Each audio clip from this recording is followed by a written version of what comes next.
It is a great pleasure to be joined by Jordyn Pollard on this podcast. She is a musician from Alberta, Canada. How are you today, Jordyn? Thank you for joining us. Yeah, I'm doing great. How are you? Doing all right. How's your day going? It's going great. Just got up and did some music things, practiced a little bit, and got all pretty for you. And Have you? yeah, it's been a good day so far. What about you? I'm doing all right. I had a busy day because I think unlike Canada, it's not a holiday here in Europe. Yeah. Oh, it is a holiday here as well. Yeah. No, I was saying that it isn't. That's why I was being busy. Oh, it isn't. Sorry. Yeah. It cut So. out a little bit there. Yeah, it is a holiday here. I didn't have any plans, so just still working. So I'm just like you. Mhm. That's good. Yeah. So you said you were in school. So should your school year begin tomorrow? No, I actually switched to an online program. So it's kind of, you can really start whenever, go at your own pace. So I'm actually going to be starting in October instead of this month. I have quite a few shows coming up. So just going to be doing shows and music for this month and then hop into it next month. I see. So what school do you go to? I might not say that just for privacy reasons, but I'm taking psychology. Okay. And it's so much fun. I think it's so applicable to really anything, and I really enjoy it. I think it's so fascinating, and I learn more about myself and about the world around me every day, which is really cool. That's nice. Yeah. My brother is taking psychology and he's studying here too in Hungary. So you have Oh something. wow, that's amazing. Yeah. Yeah, Cool. that's awesome. Well, maybe we'll have to chat sometime. I'll have to bring him on the next podcast interview. Yeah. I'm sure he'll be interested. But yeah, tell me about studying psychology. How's that been going for you so far? It's been great, like I said before, I've learned so much about myself and the world around me. There's so many different perspectives that you can look at, and I also love sociology as well. I think it's a great way to learn about different cultures and even gender studies. I'm really fascinated in, and just the way that the world works and how people work together. Okay. Yeah, I'm glad to hear it. So, tell me about some of your upcoming shows. Yeah, some of my upcoming shows, I'm actually doing a show this upcoming Thursday, opening up for Brett Kissel, who I don't know if you've heard of, but he's quite a big star here in Canada. So I'm really excited for that. That's in my hometown, and hoping that a lot of friends and family come out for that one. And then this upcoming Saturday, I'm performing at an event called Homestand, which is in Moose Jaw, Saskatchewan, and it's raising money for youth mental health, and it's going to be a great show. There's three other artists on the lineup: Mike Plume, Lindy Ortega, and Corblund. And I'm just really happy that I could be a part of it to raise money for such a special cause. And then I'm heading to Canadian Country Music Week. So that's super exciting. Get to reunite with a lot of the artists that I'm sure you've done podcasts with over Mhm. the years. And I'll get to do a couple showcases there as well. Oh, yeah. So, tell me more about Canadian Country Week and who might be there. I'm sure I might know of them, given that. Yeah, no, it's we do it every year in September. I think it's a week later than it usually is, but it's in Hamilton, Ontario. And it's just 4 days jam-packed of live music events and seminars, and you just get to network with all of your people that are in the industry. I do know quite a few artists, like I mentioned, Brett Kissel is going to be there. One of my favorite artists, Mackenzie Porter. I hope she's there. We have Carly Pierce coming from the States, who is a quite a big name in country music as well. And I know that you've done interviews with Braden King. Yeah. He's going to be there. He's a really good friend of mine. I actually had a show with him 2 nights ago. And I'm sure Megan Dawson and Martina may be there. It's far away, so not everyone's gonna be coming from Western Canada over there. But fingers crossed, I get to see all of my people, and I'm very excited. All right. I'm glad to hear it. So, yeah, tell me about how you've come to know Braden King. Yeah, we actually met, I believe it's close to 2 years ago now. It was at a Alberta Ag Society showcase. So all of the agricultural societies from different towns across Alberta, they get together and all kind of go over their plans for the next year. And they have a few up and coming musicians come to play to kind of give them an idea of who they could hire for their rodeos and different concerts and events. And Braden was actually using the same band as me that night. And we were close in age. He's a year older than I am. And we just started talking music, and we ended up doing lots of shows together. Like I said, we share the same band, have mutual friends. So kind of just met up in that way. And we've been performing together for the past few months, and it's been lots of fun. All right. It's great. Yeah. And Braden's wonderful too. He's He is.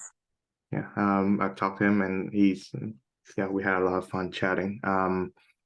I was introduced to him by this other musician. I think it was Beamer Wigley, and Yes. they co-headline a tour together, right? They did. Yeah. And I've actually heard of you through one of the shows that you and Braden did together. So tell me about your most recent gig. Yeah, we played in St. Paul, Alberta. So it was a big rodeo. I think it was 4 days of rodeo events. And we performed on the Saturday, this past Saturday. I think they had some events yesterday as well. But we were kind of the Saturday cabaret entertainment. So there were lots of dancers out in the audience. We played 4 hours. And it's always such a fun time to get out to those crowds. They really want to have a fun time. And you can feel the energy. So it was great. Mm-hmm. So tell me about what a typical Jordyn Pollard gig look like. Yeah, well, it all kind of depends on what show you're going to see. Sometimes I play solo acoustic.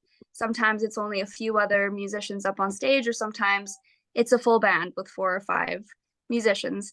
And so we at this past show, it was full band. And in that case, you're going to get high energy. I love dancing around the stage and performing.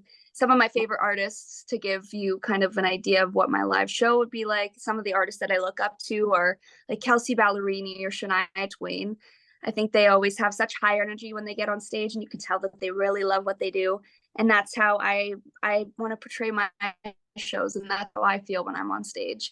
So that's what a live band show looks like. Solo acoustic, I tell more stories behind my music, do some cover songs, and I don't necessarily plan jokes, but sometimes I like to think I'm funny and think something up on the spot, and I'll throw through a few of those in there.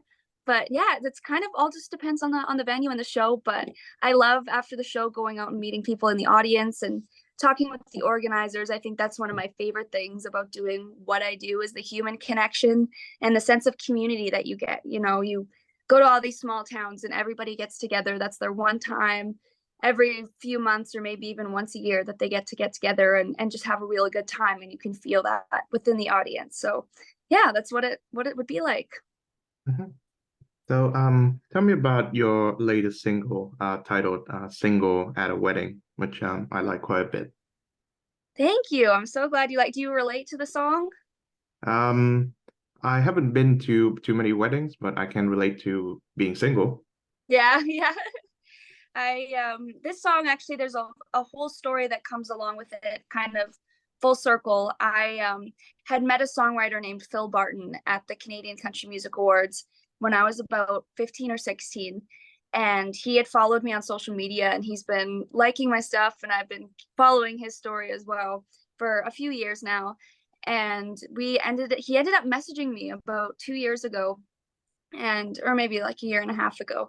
And he said that he was going to Moose Jaw, Saskatchewan, and I'm from Saskatchewan. So he figured that I'd want to come out to the show, which I did end up going, and we met up, and it was a great time. And he ended up sending me this song pitch about a year ago. And I absolutely loved the song. I think that it's super cool that it's a friend that wrote it, and it's very, very relatable. We recorded this song in studio with my producer, Bart McKay, and the players were Murray Pulver, Travis Switzer, and Chad Melcher that were tracking in studio with us. And they absolutely loved the song. They knew that lots of people would relate to it. And as someone in their early 20s, I know that lots of my friends can relate as well. So yeah, it's been really cool to released it around wedding season. So I hope that lots of people can listen to that and feel less alone when they go to a wedding and they're single. Mhm. Yeah. So, can you relate to the feeling of being single at a wedding? I definitely can. And you're there, and I feel like that's the moment that you feel the most love, you see it and you want to feel that for yourself. So it's a very isolating feeling. And I think it's nice to know that other people go through that too. Hmm. Yeah,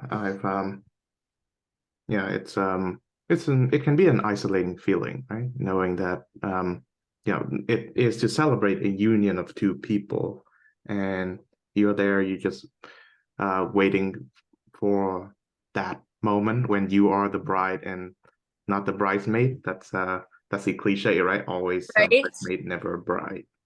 Yeah, exactly. There's actually one movie that I think of constantly when I sing this song and when we were working on the release of this song.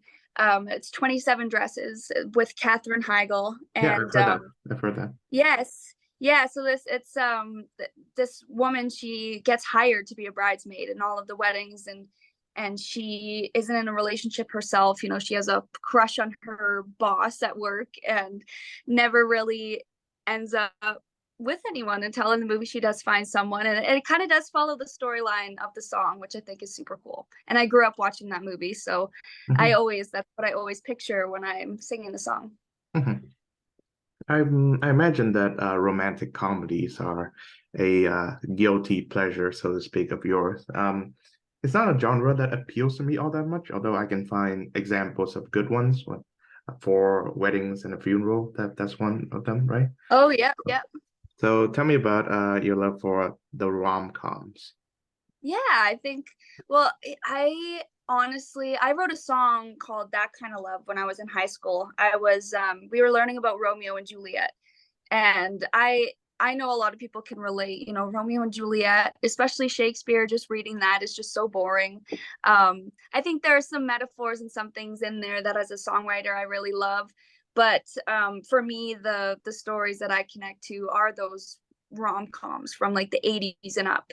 I really love John Hughes movies, whether that's 16 Candles, or I really love like Uncle Buck is a Oh yeah. classic. It's not a rom-com, but all those old movies, I think that they show such classic old love, and just the little gestures that you don't necessarily see in modern day society anymore.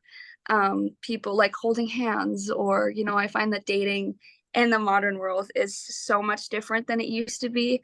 So the watching those movies on the widescreen kind of gives us hopeless romantics something to feel and something to grab onto. So that's why I love them. I see. Yeah. Yeah, John Hughes often makes movies for like kids, right? But Yeah, yeah. I think my favorite of his is Planes, Trains, and Automobiles. Yes, yes. So true. It's So good. I haven't seen that movie in forever. mhm. Yeah, it's a perfect Thanksgiving movie. Yeah, I agree. I really need to rewatch that one. I've only watched it a few times. So that's a good reminder. Hmm. Right. So yeah, I'm a big fan of Shakespeare too, and for me at least, the sonnets are way more romantic than Romeo and Juliet. Romeo and Juliet is built to be a tragedy, and it is tragic. Very true. Mhm. Yeah. But I mean, it's inspiration for so many songs, like Love Story by Taylor Swift, for example. Mhm.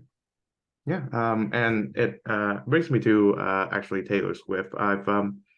I've had numerous people on this podcast who've professed their love and admiration for Taylor Swift, but the thing is, for me, she just never had that appeal. So No. I wonder if you can share how she's impacted you.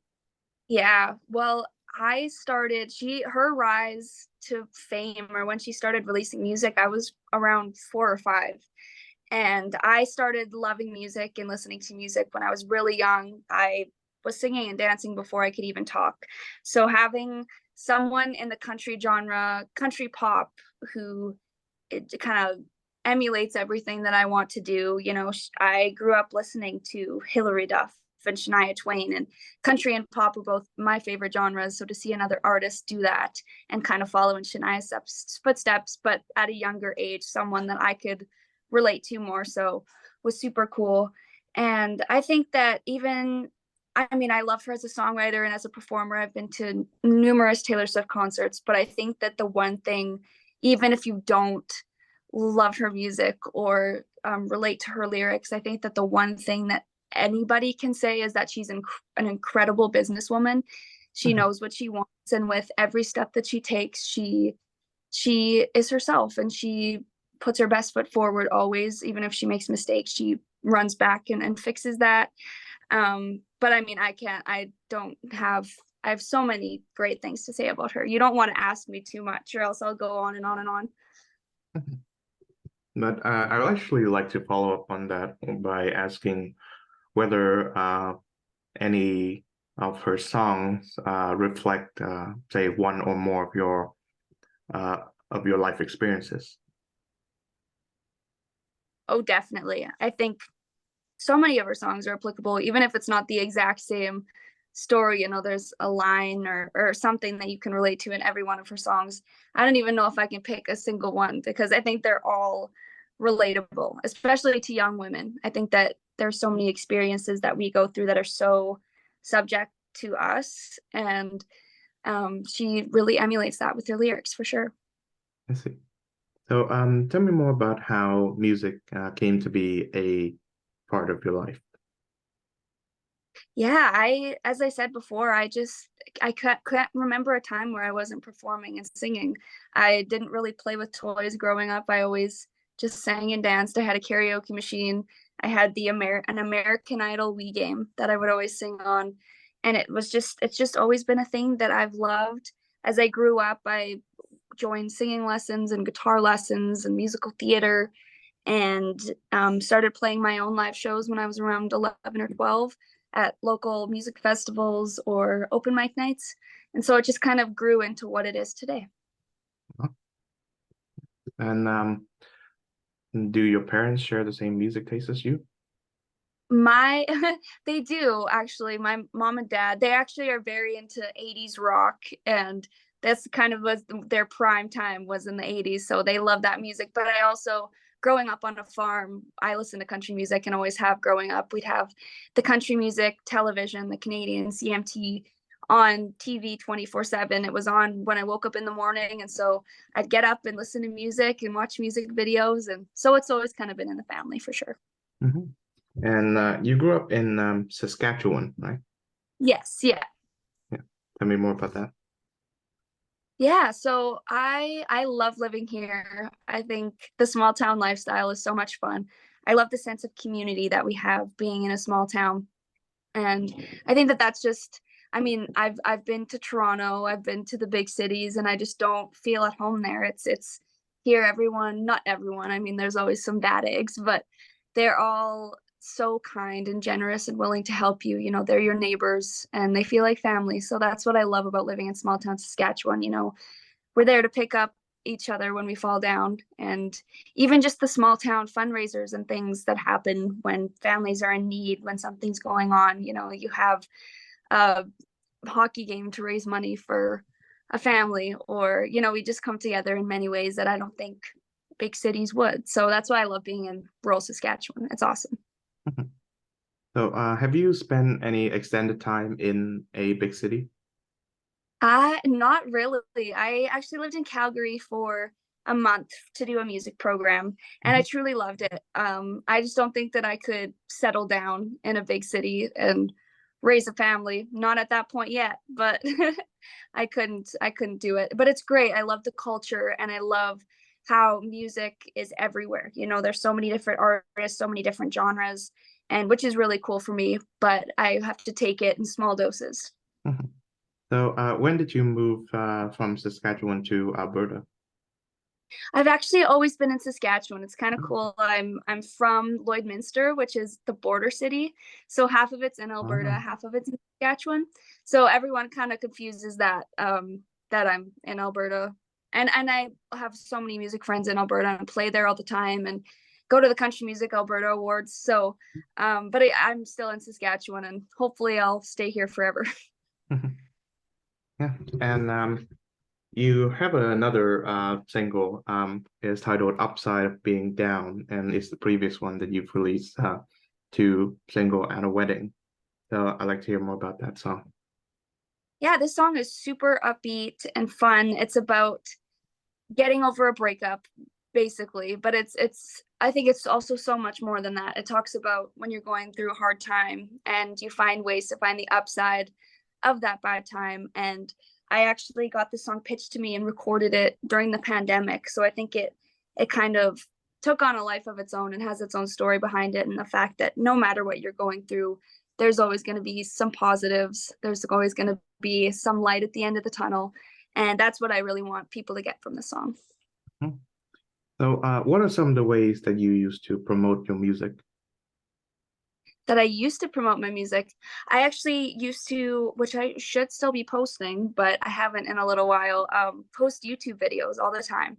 I worked with a kind of philanthropist, and he is a musical genius, honestly. His name was Wes Anaba, based out of Edmonton. And he filmed music videos. I'd go into a studio once a month and we'd do about 5 or 6, and then I'd end up posting them weekly. And it ended up getting me quite a vast audience from all across the world, which is really neat. I think that's the really cool part of social media, is that you can reach audiences that you never could while sitting in the middle of nowhere on a farm. But yeah, YouTube, but social media all in general, and then just doing shows. Mhm. Yeah. So compared to Spotify and radio, which one helps you better with getting your music out there?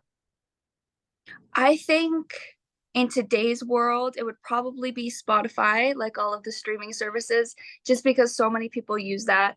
But once again, living in rural Saskatchewan, living on the prairies, lots of people still listen to the radio if they're in the tractor. So I do get heard around here, but definitely Spotify can help you reach those global audiences that you couldn't just sitting here. Hmm. Yeah. And I'd like to hear more about how you come to prefer the rural life over life in the city. Yeah, I like I've mentioned before, I just love the sense of community. I find that not all the time, but going to the city, people can be just living their life, living in the fast lane, and very just kind of tunnel vision. Whereas I love to stop and just talk to random people and have conversation and really relate to others. And I feel like you get a little bit more of that in the country. But don't get me wrong, I still love going to the city and having fun and doing my music events there. And that's where all the music is. But yeah, I think it's, like I said, just the feeling of community and helping one another, and the humility and hard work that comes along with it. Mhm. Yeah. It's quite strange to see that cities tend to have a bigger population densities, but people can feel more isolated and alienated in there, whereas Yeah. the rural areas, the opposite. There are not that many people, but you feel a deeper sense of community. Yeah, 100%. And I think that that's kind of a worldwide thing, you in small towns, it's always going to be like that for sure. Mhm. So, are you as involved with the Saskatchewan country music scene as you do with the one in Alberta? I am. Yeah, actually in Saskatchewan, I'm eligible to be nominated, whereas in Alberta, I'm not. So Alberta, I'm still a member of their country music association, but just kind of go to visit with all of my friends and support them at their award shows. But definitely a little bit more involved in Saskatchewan for sure. Hmm. Yeah. So, what awards did you mention you were nominated for? Yeah, I've been nominated. My first nomination was in 2019, and that was for Emerging Artist in Saskatchewan. And I was fortunate enough to be able to take that award home. Well, I was already at home because it was COVID, but I did get that award, which is super awesome. And been nominated for Female Artist and Video of the Year this past year for a music video that I did for my single Love Letter, which I'm super proud of. And I'm really happy that I was able to get that nomination, as well as Album of the Year 1 year and a few times Single of the Year. So, yeah. Mhm. Yeah. So tell me about the album which you are nominated for, the Album of the Year award. Good on Me was the album that I was nominated for. It was the first album that I recorded and released, and it came out just after pretty much I graduated high school. So I ended up working on that in the spring while I was still in school and released it in November the following year. And it yeah, it's has a few songs on it. My first single, Good on Me, Back to Us, which ended up making top 40 on the Canadian country charts, which is so awesome. A song that I wrote called That Kind of Love, and another song called Boomerang, which was written by Kelsey Ballerini, who I mentioned before is one of my biggest inspirations. And yeah. Mhm. Yeah, I should check out that album soon. Yeah, that'd be awesome. Let me know what you think. Yeah, I shall. So when did you decide that you would like to become a musician? I think it's always kind of been something in the back of my mind. But I mean, growing up, you kind of like it's always been a dream. But whenever I was asked, what do you want to be when you grow up? When I was like 4 or 5, I'd say that I wanted to be a teacher, which I did end up going to school for education for a year or two. But as I grew up, I kind of started to believe that it could really be possible to just go out and play shows. And even if you don't make it to superstardom like Miley Cyrus and Taylor Swift, you can still do what you love. And that's what I've been doing really ever since, through singing lessons and through musical theater, and then progressing into the shows that I'm doing now. What do you like about performing to a big crowd? I, it's honestly, I don't even know if I can like tell you what it is that I love about it. It's just something that's always been within me, just a love of performing. I think the human connection is a huge thing for me. When we're out on stage and interacting with the crowd and they are loving what you're playing or singing along or even dancing along, I think the energy that you get from that just kind of fuels you and makes you feel like what you're doing is affecting people and making people happy. And I think that's the coolest thing. Do you still get nervous every time before you get on stage? I think it depends on the crowd. I think for me, if it's honestly, if it's strangers in the crowd, I'm not nervous. But if it's people that I know in the industry or even friends and family, I do get nervous because you want to impress them and you want to do your best. So it all just depends. What's the toughest challenge about being a musician? Oh, I there are a few challenges, I guess, but I think just kind of realizing that you may not be where you want to be or where you hope to be, but you have to take every single victory every time you get one. I mean, there's always, or like even comparison. I think um, this industry, even like the film industry, I'm sure for you through podcasts, it's a very competitive um, thing to be in. We're getting judged on radio charts and through award shows. And I think it's important to just remember that you are doing something that you love. If you're doing something that you're proud of, that's all that should matter. Mhm. Yeah, yeah. I think there's a certain competition in the podcast world, but I've sort of exited myself out of it by deciding that this will never be like a full-time thing. This is just something I do for fun, really. For sure. Yeah. And that's kind of what I mean, I want it to be a full-time thing, but it definitely is for fun too. It's something that's always been my passion and I loved it just as much. And that's the thing. I really want to love it just as much as I did when I was younger. As I get older, I don't want it to ever become something stressful. So always keep that in mind. Mhm. Yeah. So you mentioned not being where you would like to be. So tell me about where you would like to be. Yeah, well, it's not necessarily that I'm not where I'd like to be, but when you're in the moment and you're always striving for a new goal, it gets kind of daunting. But for me, I honestly, what I tell people is I just want to be able to do this for a living. I want to be able to pay for my own home with the money that I make through music. I want to be able to travel and not have to pinch pennies. But that's honestly my biggest goal. And with that maybe comes playing at some big festivals here in Canada, or maybe hopefully one day I'll get to play at the Grand Ole Opry in Nashville, or be nominated for a CMA award, or CCMA award would be really cool too. So just gotta look at the little victories. I have new music coming out, and hopefully they do really well and gain new listenership, which is always awesome. Get new fans. But yeah, just always have to look at the little victories for sure. Hmm. Yeah. And I look forward to when you do achieve these things. Thank you so much. And you too. Hopefully you'll make it to the top of the podcast list one day, and I'll get to say that I was on it. Oh, thanks. Yeah. I'm not really expecting too much of anything other than being able to talk to people that I find interesting. But yeah, we'll see. We'll see what happens. Yeah, that's pretty awesome. You're gaining your own sense of community here, which is awesome. Yeah, I think so too. I think my biggest achievement doing this show is to be able to make more friends via doing the show than in real life. Exactly. Yeah. So true. That's what I love about doing this stuff as well. And I'm excited to hear about your new music.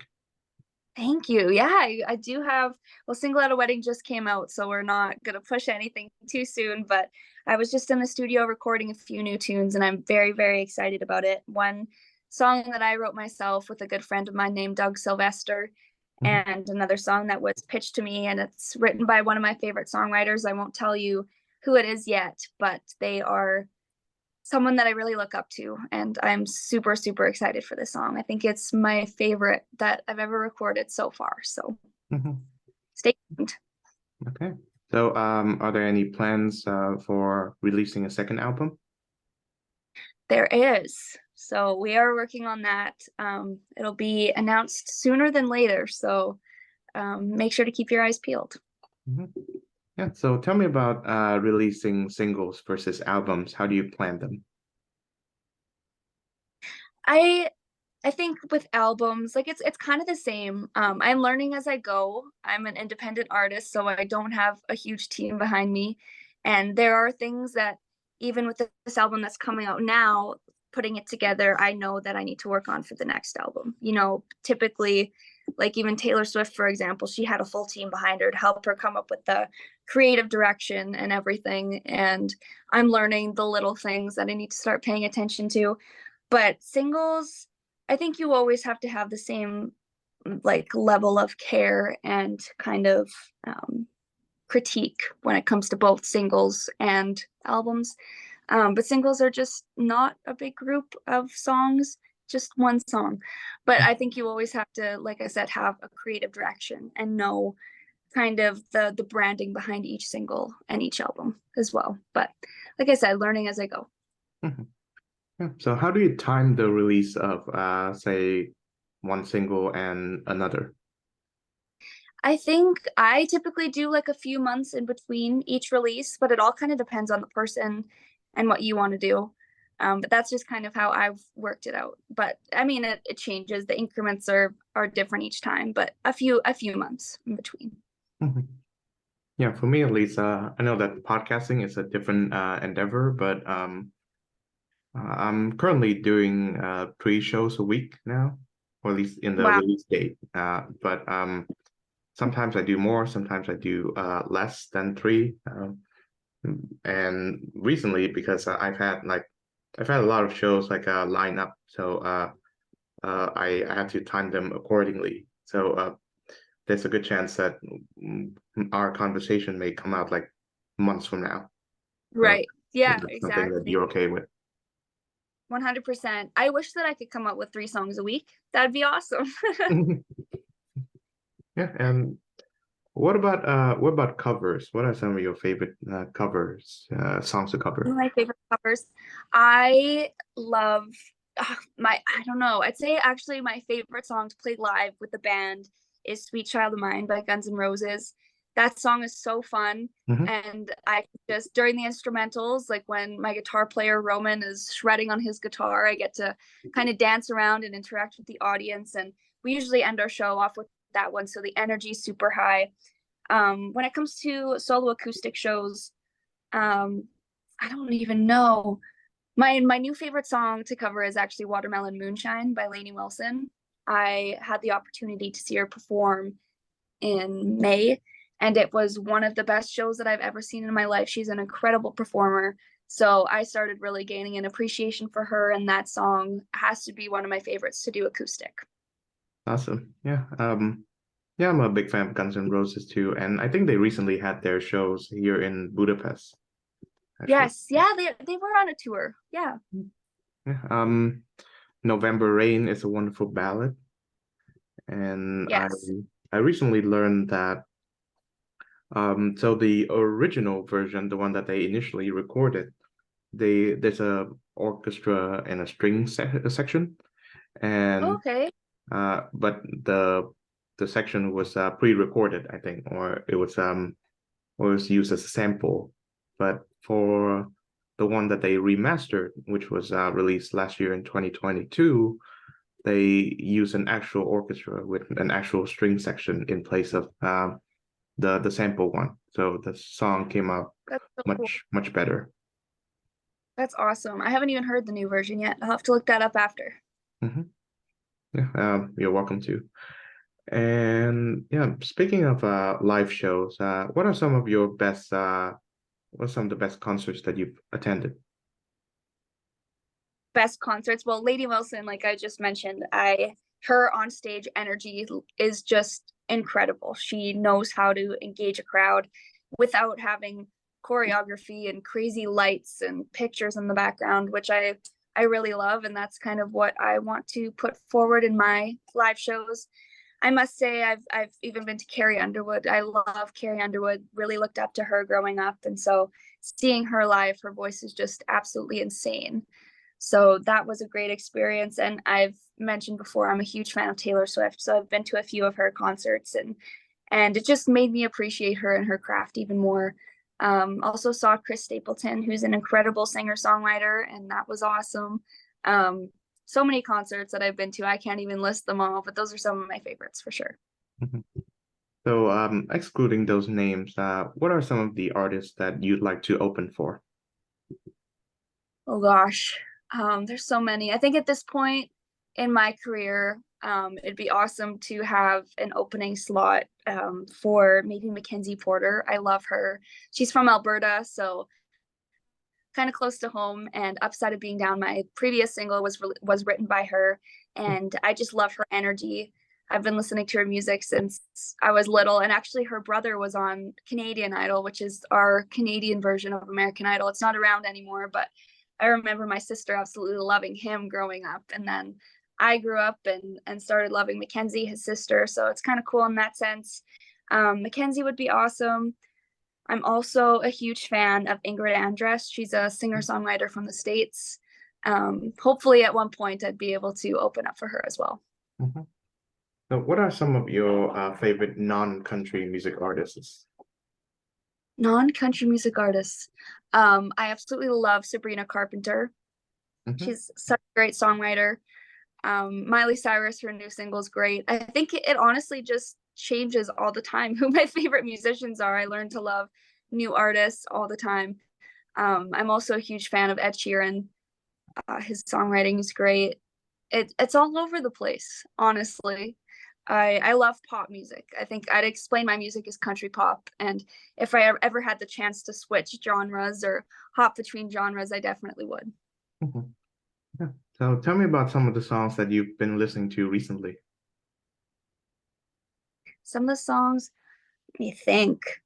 Um, I think one of my favorite songs currently would have to be Opposite by Sabrina Carpenter.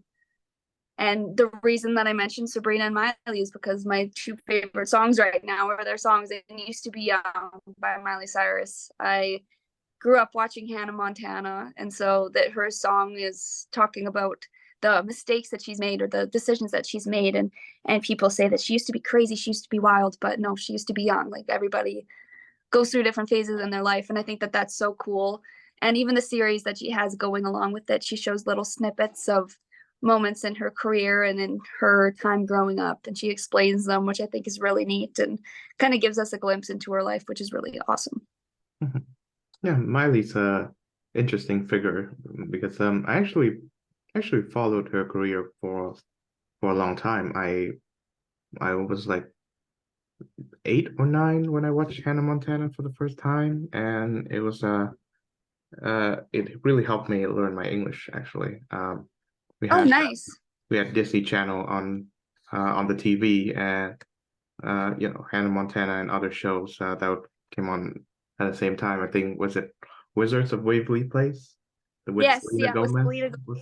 Yeah. was on, and I would listen to the characters speaking English, and then the subtitles would display my mother tongue, which is Vietnamese. So I Okay. learned to connect the two. And yeah, and I was actually in middle school when Miley Cyrus began her so-called crazy phase with her, was it Wrecking Ball Yes, yeah. song? And can't say I like it that much, although I did manage to interview someone who worked closely with her on her album, was it Dead Pets, right? Miley Cyrus and her Dead Pets, Yes, Yo yeah. Pink. He's a wonderful musician. And I'm sure she's doing well these days, but I think hers is a cautionary tale on not getting famous too early in life. Yeah, I think that definitely affected her, but I really appreciate, like, even though she may not have followed the path. I mean, that's what we all want to do as artists, is do what our soul tells us and what we feel is right in that moment. And she was obviously going through a hard time. I mean, through Wrecking Ball, that was her big breakup, first breakup with Liam Hemsworth. And I'm sure, I mean, it's hard for me to imagine because I was probably around the same age as you when all of this was happening. And I didn't realize how young she was. She was 2 years younger than I am now, releasing Wrecking Ball. She was 20 years old. And so having to go through all of that, plus all of the trauma, I'm sure, with being on TV at such a young age, and even her dad's fame, would have been really, really tough. And so at that moment, that's what she felt she needed to do artistically. And although the world may not have agreed with it, she's still doing an insane job and doing what she loves to do. So I have so much respect for her. Mhm. Yeah. I think she's in her 30s right now, and which makes me want to ask. So if supposedly you're still at the on the music trajectory at that age. What are some of the things that you would reflect about when you're at the age that you're currently in now?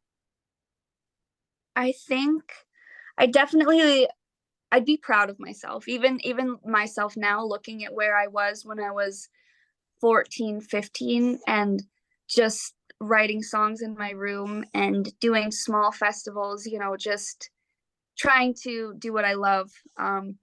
Even now I feel, like I mentioned before, in the present moment, it may not feel like you've made it far, or it may not feel like you're where you should be in quotations. But then you look back 10 years from where you are, even 5 years, and you see that you've come so far. And I think that I'd be doing the same if I was 30 and hopefully touring, and maybe, being able to do this for a living. It'd be really cool to be able to look back on these moments and recognize that I was doing the best that I could and I did a great job. And so that's what I think I'd be reflecting on. Mhm. I think if I'm when I reflect on how my life was, what 5 to 10 years before, two things come to mind. One is that I'm of course this goes with a degree of maturity, I suppose, but one, I find that the problems that I find to be the worst at that time were actually kind of normal. Like these are the things that that could have been resolved and didn't did not worth overreacting to. And secondly, I I sort of thought to myself, well, I'm glad I'm not that kid now because it's a mix of, well, the circumstances that I lived in. I did not like middle school and high school all that much, and two, I reacted to things and to people in ways that I find to be rather embarrassing these days. So I don't know, maybe you look at your childhood more fondly than I am. No, I think everyone feels that way, 100%. And like you said, yeah, when you're in that moment and you're going through a struggle, it feels like the end of the world, like you're never going to get out of it. But you look back on it and you realize that that's a lesson. You've learned from it and you've fixed that. You know, growing up, you've made decisions that won't allow you to be in that position again. And I think that's completely normal for sure. Mhm. And I suppose for someone who listens to Miley Cyrus much more than I am, I wonder if you've listened to her latest album. Her latest, I've listened to a few songs. I need to do a deep dive into the album. Do you have a favorite? Um, I've listened to that, was it Send Me Some Flowers song, Yes, Flowers. Yeah. um, a lot because it is played in coffee shops and much and all that, but I haven't listened to any of her new music, although she did do a spectacular version of Blondie's Heart of Glass. That's a Yes. wonderful rendition. Like I Yeah. gotta give her that. No one, I just think her voice is just so incredible. She's so talented, and so strong. Like her voice is just kicks. It's so good. I'd say my all-time favorite Miley Cyrus song. I'm really loving her new one. If you haven't listened to it, definitely check it out. And check out, as someone who grew up watching Hannah Montana, watch the series that she has where she goes through all of the moments of her growing up, and even like moments that she was judged by the press. She talks about that, and I think that was really, really neat. So I love Used to Be Young, but I think my all-time favorite Miley Cyrus song has to be Angels Like You. I don't know if you've ever heard that one. I forget which album it was on. It's the Pink album. She has her blonde hair and there's pink all over the cover. But her voice just really stands out in that one, and you can tell the pain in her voice. I think it was about her breakup with Liam Hemsworth, but don't take that to heart because I don't know if that's for sure what it's about, but it's a beautiful song. Yeah. Yes. I should listen to that. Yeah. So it's um, it's the topic of relationships and breakups, something that you would incorporate into your music. Yeah, and I do already. I think that that's especially at this time in my life, you know, you're trying to find your person. I mean, I am personally, I know that probably there are a few people that don't really care to do that, but I think that that's such a important part of growing up is romantic relationships and friendships both go hand in hand. And you know, we're all just trying to find our people and the groups that we're meant to be with, the groups that help us learn about ourselves. And so I think that's definitely a key topic in my music, and it probably is across the board with anyone my age and really anyone in any parts, any phase of life. So assuming that you're not a full-time musician yet, how do you balance your music life with any other aspect in your life? Yeah, mostly it's music and school. I do have a casual job. I watch a little girl, kind of babysitting type of thing. But I think it's just I love both. I love psychology and I love music. Music's always gonna be a part of my life, and it doesn't feel like a job to me. I mean, doing the emails and stuff, I mean, that's a little tedious and it's not my favorite part of the job, but music is what I've always loved. It's my passion. So it makes it easy to make time for that. And I mean, so going to school just feels like kind of like a job, but I do really enjoy what I'm learning about. So it's fairly easy to balance. And after doing this for a few years, both college and music, I can say that I've finally kind of figured out how to balance it all. Mhm. Yeah, and I say I feel the same with my podcast as well as what I'm doing so far at school. As long as it's something that you love, university. I'm assuming that you're in university as well. It's not a big problem or a big hurdle, isn't it? No. And yeah, it's something that you love. You know, to me doing this, like even chatting with you, it's a break for me from say reading my school books or anything like this. This is what I love to do, talking about my music and meeting people. It's just so much fun. It doesn't even feel like a job. Mhm. Yeah, I'm glad to hear it. And it's funny because I used to think that not many people like to talk to me, but this podcast certainly proved me wrong. Yeah, I'm sure. I mean, people, everyone that you've had on here, they're talking about what they love. For me, I mean, my family definitely talks to me about music, but they don't ask these questions. They know more, and I guess enough about me. So in everyday life, it's you. I'm not talking about music 24/7 because Mhm. people don't really care to know. So it's really nice to have someone just sit down and visit with you and connect about that. Mhm. I suppose curiosity is the drive that got me to start this podcast. It was actually a radio show before, Oh, and it nice. is a the drive that kept me going. I don't think any other factor can explain why I still do this show, other than I like it a lot, and I'm curious about the people whom I've invited to the show to interview. Of course, as similar to you, the email process can be quite tedious, but Yes, it is something that you have to do, right, in order to get people to pay attention to what you're about. So I don't, 100%. but yeah, I think there are so many different modes of communication now that it's kind of hard to keep up. And so this is like what I said, just talking to someone in person, face to face. I mean, I know we're not even on the same continent right now, but it really means a lot to be able just to see your face and just to talk to you rather than texting or emailing. It's really nice. mhm. And it's a great opportunity to connect too, because as for the most part, I meet people through the show for the first time. Right? I have like some recurring guests, but like you, I meet you for the first time, and you can, if you pay attention, you can really see how two people who've never met can connect through their shared interests. And I'm certainly glad that I've got to do so with you.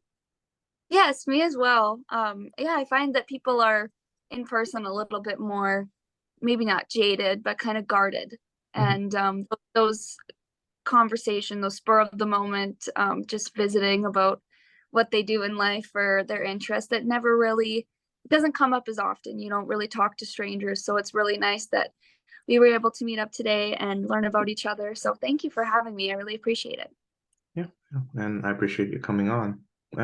It is true that yeah, people can be quite guarded when they talk to each other, and I think that's kind of a shame, even though I do it myself to a certain extent. It can be tough to be vulnerable to the other person. You fear being judged and all that. But I've always thought that curiosity and a shared interest is the best door that opens between the two people. I agree. Yeah, I just thought it might be even be a good even a good topic for a song too. There's like lots of beauty and vulnerability and curiosity. I think that's where we find most of our happiest moments is being open and open to meeting new people, open to doing new things and change is hard, but yeah, you find your best moments within that. Yeah, and I think the best thing about doing this show too, not sure how it is for you, but I can always expect something unexpected to happen. I scribble down a few notes and topics of conversation that I would like to talk to somebody about, but eventually, I got to know the person, so I let the conversation flow where they may, and the thing is that I always get nervous whenever I begin this conversation. There's a part of me that's rather afraid that the conversation may trail off or it may peter out before the 1 hour mark or something. But it never really happens, and No, it's a mystery to me, and I'm sure it is for you as well. yeah, well, I think it's just, yeah, you kind of lose the nerves and kind of get in the groove of the conversation and you're able to ask new questions. I mean, this conversation has flowed very easily, so I don't know how you do it. I couldn't like ask people questions and come up with things on the spot. But it's been a great conversation, and I really enjoy just meeting new people. It's been a great time. Mhm. Yeah. So, final question. What does music mean to you? Music means everything to me. I actually wrote a song about this, and it's called Music to Me. Mhm. And it talks about how music's always there for you in your happiest of moments or your saddest of moments. Whether you're, listening to music in your car or for me singing on stage, you're able to connect to people and you're able to feel understood. And I think music is a universal language that all of us can enjoy and relate to, and we can heal emotionally through the music. There's a lot of everybody goes through mental struggles, but I find for me when I listen to a song and the artist is telling you how you're feeling when you can't put the words to it yourself, that's what music is to me. Is yeah, just it's there for you in all of the moments of your life, and it's there to help you and help heal you, and it's universal so everyone can relate. Yeah. On that wonderful note, thank you very much, Jordyn Thank Pollard, you so for the much. show. You have a great time. Great rest of your day.